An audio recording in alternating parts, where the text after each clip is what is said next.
What is the Huna concept or the shaman concept of evil? Of evil. What's the concept of evil? Well, let's go right straight to the Hawaiian concept, which is in the word.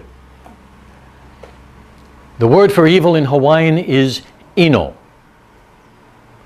And it means to willfully do harm to another. What we find from this is that evil is a behavior. It's not a thing. So humans, spirits, anything can act in an evil way. But nothing is considered essentially evil. And there's no concept of an evil being. There's no concept of evil spirits. There are mischievous spirits, mischievous humans. And sometimes they could act in an evil way.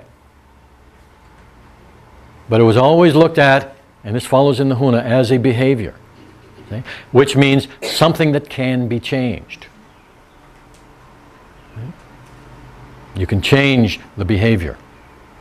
So the basic concept is that the world is inherently good and that behavior then is a choice? Yeah, the world is inherently good and behavior can distort that. Now, this is very practical. If the world were not inherently good, it would destroy itself and would have done that a long time ago. What do we find when we look at the world?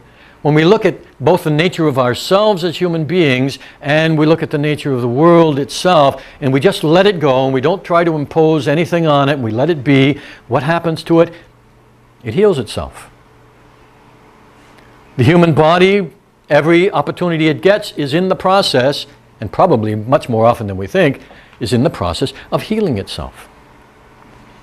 What's our natural inclination when we've got no other constraints around us? It is to connect.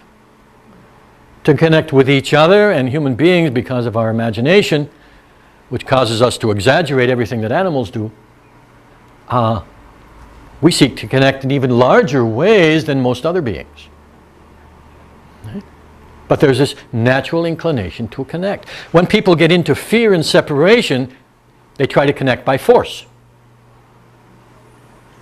So you have dictators who will, they want to feel loved, and so they'll force people to line up and clap their hands and wave flags. Okay? They can't get it any other way. But why are they doing it? Because they want to be loved. You have very distorted ways in which people will try to make this happen, and those distorted ways come from separation and fear. If we get rid of separation, we get rid of fear. Well, basically, if we get rid of fear, we'll get rid of the sense of separation. If we can have a situation in which there is no fear, people will move together and join naturally. Now, if the world were inherently bad, that wouldn't happen. It would go the other way. Everybody would relax and kill each other. Okay? So when we say that the world is inherently good, you see, this is an observation. This is not just a philosophical position. Okay? It's an observation. Okay. Yeah. Serge, recently I was at a meeting on the mainland, and they said take the word evil and spell it backwards. Once you've gotten through your evil, you can live. That's good. I like wordplay. Yeah.